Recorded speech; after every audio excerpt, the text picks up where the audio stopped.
Sejam bem-vindos ao canal Desbravando a Psique. Eu me chamo David Alves, sou estudante de psicologia. Estou aqui hoje para falar sobre as principais abordagens da psicologia.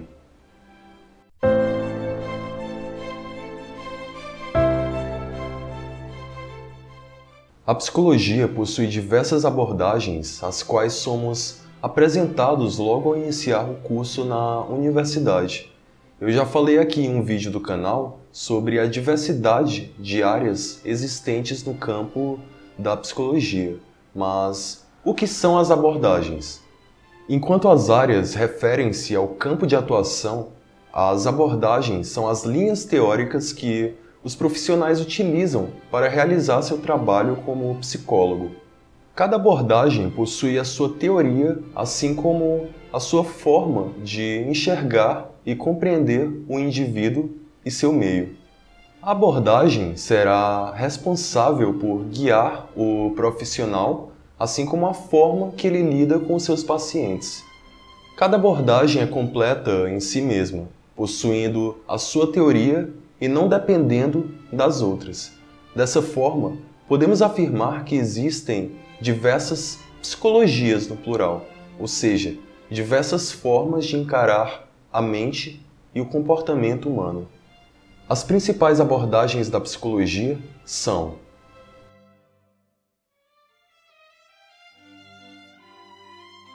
a psicanálise.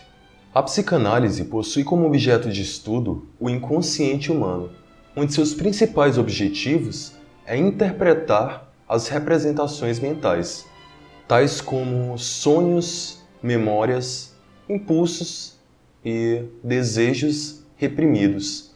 Isso no intuito de conhecer melhor o paciente e, consequentemente, as suas questões mais íntimas, proporcionando-lhe também o autoconhecimento.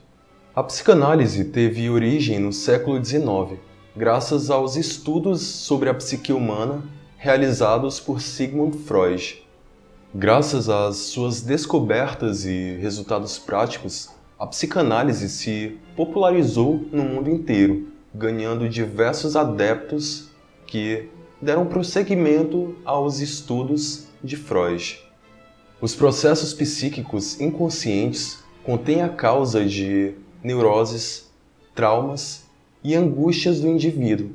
Por se encontrarem em um nível inconsciente, a própria pessoa desconhece a razão de seu sofrimento. Através de sessões pautadas em conversas, pautadas no diálogo, o psicanalista busca trazer aspectos inconscientes para o consciente do paciente, de forma que ele possa compreender melhor aquilo que está vivenciando, de forma a lidar melhor com determinadas situações que lhe afetam, podendo ressignificá-las. A psicanálise dá uma grande importância ao diálogo, à fala por parte do paciente e principalmente ao ato de escuta por parte do psicanalista. Inclusive, podemos encontrar nessa abordagem o conceito de atenção flutuante, uma técnica que consiste em ouvir atentamente tudo que é dito pelo paciente durante a sessão, sem fazer julgamentos ou criar expectativas acerca do que está sendo dito, sem preconceitos ou sem direcionar a atenção para nada em específico, apenas ouvir tudo atentamente, não somente para compreender o que o paciente está dizendo, mas também para identificar possíveis conexões inconscientes em sua fala. O meu professor de teorias psicanalíticas falou uma vez em uma aula que não fazemos nada em nosso presente sem ser influenciados por nossas histórias. Isso diz muito sobre a psicanálise. Alguns acontecimentos de nosso passado influenciam e impactam o nosso presente, e com a ajuda da psicanálise, vamos desatando alguns nós que se encontram em nossa psique, assim como liberando emoções reprimidas. Com as sessões de psicanálise, vamos adquirindo mais autoconhecimento e, dessa forma, começamos a perceber coisas que antes não percebíamos ou simplesmente ignorávamos pelo simples fato de nos desagradarem. Com essa nova percepção, fica mais fácil aceitar e, assim, tomar uma atitude para mudar ou tentar resolver essas questões que antes somente reprimíamos. Behaviorismo. O behaviorismo estuda o comportamento humano, que comumente é determinado pelo ambiente onde o indivíduo está inserido, assim como pelos estímulos presentes em tais ambientes. É uma abordagem que elimina a ambiguidade entre mente e corpo, enxergando o ser em sua totalidade. O desenvolvimento do behaviorismo se deu principalmente graças a John Watson e Frederick Skinner, dois psicólogos norte-americanos que, durante o século XX, realizaram diversos estudos e experimentos a fim de compreender melhor a reação das pessoas diante de determinados acontecimentos da vida. Dessa forma, elaboraram teorias que explicam o comportamento com base nos estímulos recebidos pelo ambiente e pelas consequências que as ações tomadas pelos indivíduos geram em suas vidas. É possível citar o conceito de comportamento operante, peça-chave do pensamento de Skinner. O comportamento operante consiste em um comportamento que gera uma determinada consequência. Essa consequência irá reforçar ou enfraquecer o comportamento que a gerou. Isso é chamado de reforçamento, positivo ou negativo. O behaviorismo é considerado uma abordagem bastante diretiva e prática, já que foca no comportamento observável e busca nitidamente modificar os padrões de vida do paciente, utilizando para isso técnicas para que a própria pessoa perceba e, assim, possa modificar determinados comportamentos disfuncionais que estejam afetando a sua qualidade de vida. Gestalt terapia. A Gestalt é uma abordagem holística, ou seja, considera que a mente e o corpo operam como uma unidade, assim como considera que os aspectos físicos, mentais e espirituais estão interconectados, assim exercendo uma influência em conjunto no indivíduo. É uma abordagem humanista, surgida em 1951 e idealizada pelo psicoterapeuta e psiquiatra Friedrich Perls, que publicou nesse mesmo ano, em parceria com os autores Ralph Hefferlein e Paul Goodman, o livro Gestalt Terapia. A Gestalt proporciona uma conexão mais íntima do paciente consigo mesmo, de modo que ele tenha mais autoconsciência e desenvolva um maior senso de autorresponsabilidade, dessa forma tomando melhores atitudes e decisões em sua vida. O princípio mais importante da abordagem gestáltica é o de propor que a análise das partes nunca proporcionará uma compreensão do todo, uma vez que o todo se define pelas interações e interdependências das partes. Certa vez, Perls afirmou: "Eu acredito que esta é a grande coisa a ser compreendida. A tomada da consciência em si e de si mesmo pode ter efeito de cura." A visão holística levou Perls a dar uma certa importância à autopercepção imediata que o sujeito tem de seu meio. Dessa forma, a linha teórica da Gestalt não investiga o passado do indivíduo no intuito de encontrar traumas ou questões mal resolvidas, porém convida o paciente simplesmente a concentrar-se para se tornar mais consciente de sua experiência presente. Humanismo. O humanismo também é conhecido como terapia centrada na pessoa. É uma abordagem onde o indivíduo é encarado como protagonista da sua própria vida. O objetivo é a autonomia do sujeito para reconhecer, por exemplo, os problemas e o que não está indo bem em sua vida.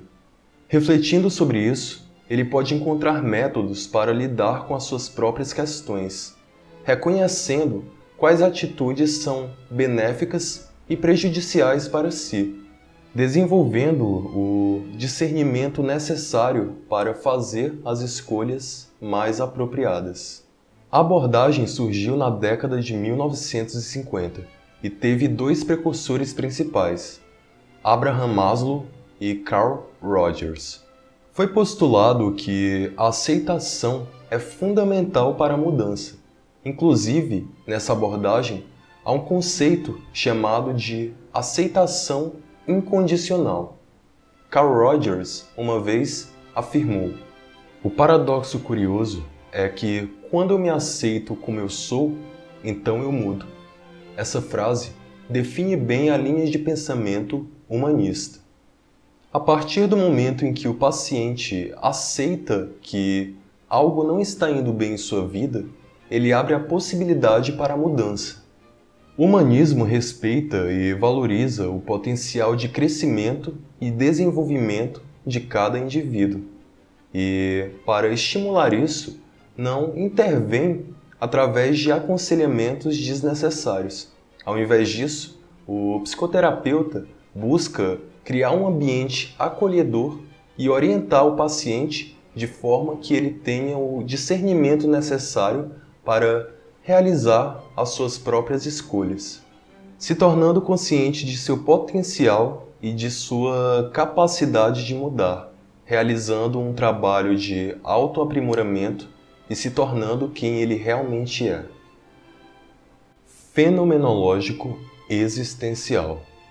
A abordagem fenomenológico-existencial dá ênfase para a realidade da experiência dos seres humanos e a intencionalidade de suas atitudes, valorizando a relação do indivíduo com a realidade à sua volta, compreendendo que cada um possui uma forma única de existir, se relacionar com o mundo e com as pessoas, o que evidencia não ser possível que uma única teoria seja capaz de resolver os problemas de todos, já que cada um possui a sua forma de ser em sua essência única e singular. Essa linha teórica surgiu em meados do século XIX e possuiu diversos representantes, inspirando-se no pensamento de filósofos como Edmund Husserl, Martin Heidegger e Jean-Paul Sartre. Na psicologia fenomenológico-existencial, o terapeuta não enxerga o seu paciente como um simples resultado de seus mecanismos. Pelo contrário, ele acredita que o próprio paciente quem deva dar sentido aos seus mecanismos e buscar um significado para a sua própria existência.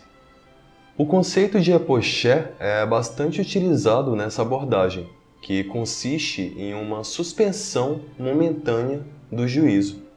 Um certo distanciamento por parte do profissional de suas convicções e hipóteses para que o paciente, por si só, possa interpretar o fenômeno.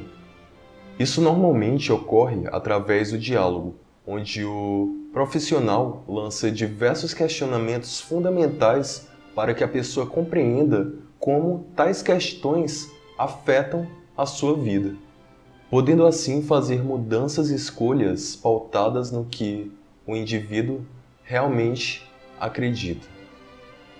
Histórico-cultural. A abordagem histórico-cultural buscou construir uma psicologia que superasse as tradições positivistas, estudando o homem e seu mundo psíquico como uma construção histórica e social, indo além dos pressupostos biológicos. Essa linha teórica nasceu na Rússia no início do século XX, na época da ex-União Soviética, e remonta a um grupo de psicólogos da década de 1920. No Ocidente ganhou grande importância nos anos 70, tornando-se referência para a psicologia do desenvolvimento, a psicologia social e a psicologia educacional, assim como para a educação no geral. O principal precursor dessa abordagem foi Vygotsky. Para ele, o indivíduo não se desenvolve a partir apenas de interações biológicas, mas também através de interações com o meio. Assim como o homem forma a sociedade forma o homem. Os animais não possuem uma vida social ou cultural, diferentemente do ser humano. Para fazer essa diferenciação, Vygotsky criou o conceito de funções psicológicas superiores. Essas funções consistem em fatores como o pensamento, a memória, a atenção, a percepção, a linguagem, dentre outros fatores que são organizados em sistemas funcionais com o objetivo de organizar de forma adequada a vida mental de um sujeito em seu meio. É dado ênfase ao papel mediador da cultura no desenvolvimento das funções psicológicas superiores. A linguagem também possui uma grande relevância. É por meio dela que o pensamento objetiva-se, permitindo a comunicação das significações e o seu desenvolvimento. Segundo Vygotsky, a mudança individual tem suas raízes nas condições sociais de vida. Assim, não é a consciência do homem que determina as formas de vida, mas é a vida que se tem que determina a consciência. Na abordagem histórico-cultural, não existe uma natureza humana. O que se há é uma condição humana. O indivíduo é encarado como um ser ativo, social e histórico em um movimento contínuo, em uma constante transformação de si mesmo e da realidade que o cerca. Como disse o próprio Vygotsky, o homem não nasce humano, ele se humaniza. Essa afirmação resume bem o pensamento dessa linha teórica. Psicologia analítica. A abordagem da psicologia analítica possui diversos conceitos importantes. Dentre estes, os mais utilizados são os conceitos de introversão e extroversão. Na introversão, o indivíduo é voltado aos acontecimentos de seu mundo interior. Já na extroversão, o seu foco está nos acontecimentos externos a si. Porém, ninguém é plenamente introvertido ou extrovertido. Há uma alternância entre ambas. O que acontece é que o sujeito tende a favorecer uma dessas atitudes. O ideal é que haja um equilíbrio entre as duas, adequando-se à forma que a situação e o ambiente exigem, e não desenvolvendo uma forma fixa de responder ao mundo. O responsável por essa linha teórica foi Carl Gustav Jung, um psiquiatra e estudioso das mais diversas áreas do pensamento humano, tendo sido discípulo de Freud e considerado pelo mesmo como seu sucessor lógico. Porém, graças a divergências, os dois romperam e Jung passou a dedicar-se aos seus próprios estudos, que culminaram na psicologia analítica, no ano de 1911. Jung identificou 4 funções psicológicas fundamentais: pensamento, sentimento, sensação e intuição. Cada uma dessas funções podem ser experienciadas tanto de uma forma introvertida quanto de uma maneira extrovertida. O pensamento e o sentimento são formas alternativas de elaborar julgamentos e tomar decisões. O pensamento está relacionado à lógica, julgamentos que provêm de critérios impessoais. Já o sentimento se relaciona com aspectos emocionais, consistindo na tomada de decisões de acordo com julgamentos de valores próprios.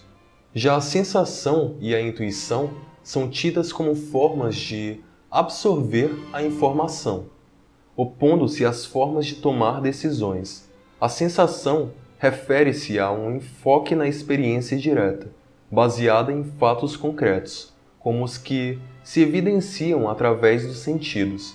Já a intuição foca na experiência imediata, sendo uma forma de processar informações em termos de experiência passada e processos inconscientes. A combinação dessas 4 funções resulta em uma abordagem equilibrada de mundo. Jung afirma: a fim de nos orientarmos, temos que ter uma função que nos assegure de que algo está aqui, sensação. Uma segunda função que estabeleça o que é, pensamento. Uma terceira função que declara se isto nos é ou não apropriado, se queremos aceitá-lo ou não, sentimento. E uma quarta função que indique de onde isto veio e para onde vai, intuição. A psicologia analítica, como abordagem terapêutica, é pautada em um profundo autoconhecimento por parte do paciente. O principal objetivo dessa linha teórica é alcançar a individuação, que consiste no processo de realização do si mesmo, o self, ou seja, o processo no qual o paciente se torna uma unidade autônoma e indivisível, tornando-se uma totalidade em si. Psicologia corporal. Como o nome já evidencia, essa abordagem tem como objeto de estudo o corpo humano, enfatizando a importância de lidar com os aspectos físicos do caráter do indivíduo. A psicologia corporal foi fundada pelo psicanalista e psiquiatra Wilhelm Reich no século XX. Ele foi aluno de Freud, porém decidiu realizar seus próprios estudos voltados não apenas para a mente humana, mas também, principalmente, para o corpo humano. Segundo ele, a mente interfere no movimento energético do corpo, da mesma forma que o corpo interfere no movimento energético da mente. O principal conceito dessa linha teórica é o caráter, que é constituído pelas atitudes habituais de uma pessoa e seus padrões de resposta para determinadas situações de sua vida.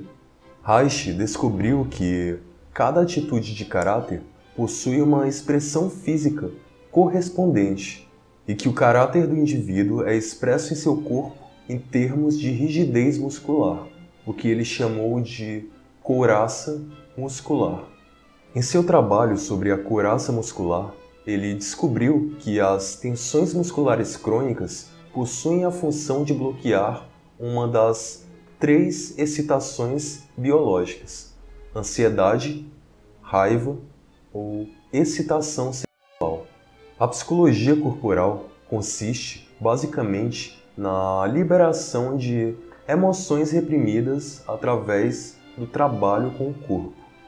O psicólogo que trabalha com essa abordagem tratará dos problemas de seus pacientes não apenas através do diálogo, mas principalmente através da análise e modificação corporal, utilizando de técnicas apropriadas para isso, na finalidade de que o paciente se torne mais consciente de suas tensões físicas e, consequentemente, das emoções reprimidas que possam estar causando essas tensões.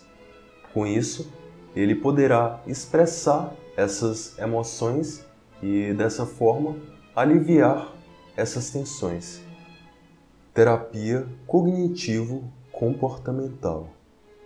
Terapia cognitivo-comportamental, ou TCC, é considerado um termo genérico que abrange uma variedade com mais de 20 abordagens que seguem esse modelo.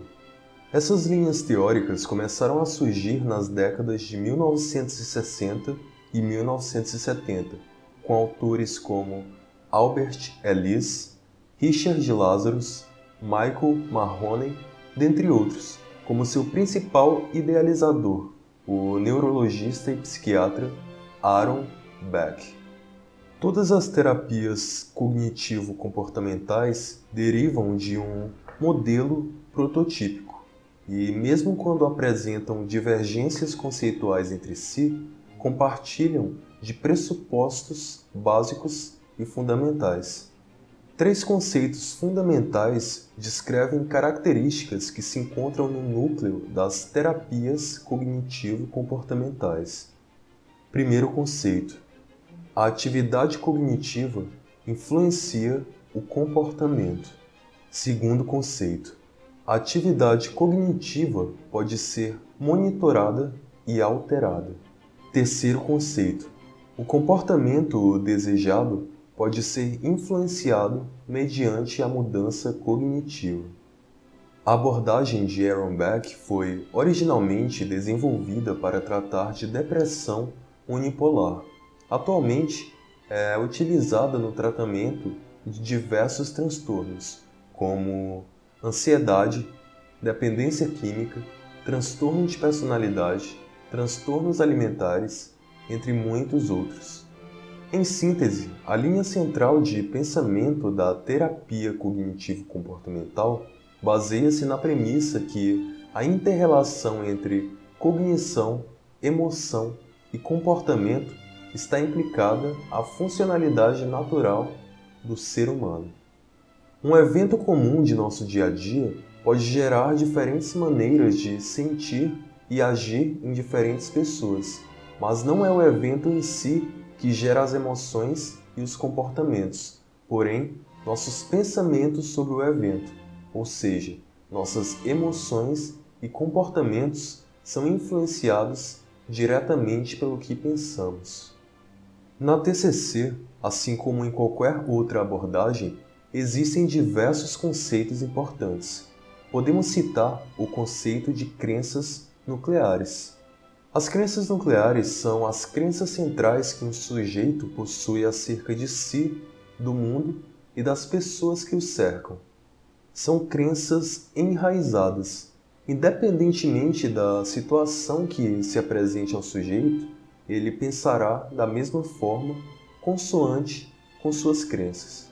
Um dos principais objetivos do terapeuta cognitivo-comportamental é analisar de forma aprofundada os padrões de pensamento e comportamento de seu paciente, a fim de torná-lo mais consciente desses padrões que já se encontram enraizados, no intuito de realizar uma desconstrução dessas percepções, modificando também, dessa forma, o comportamento.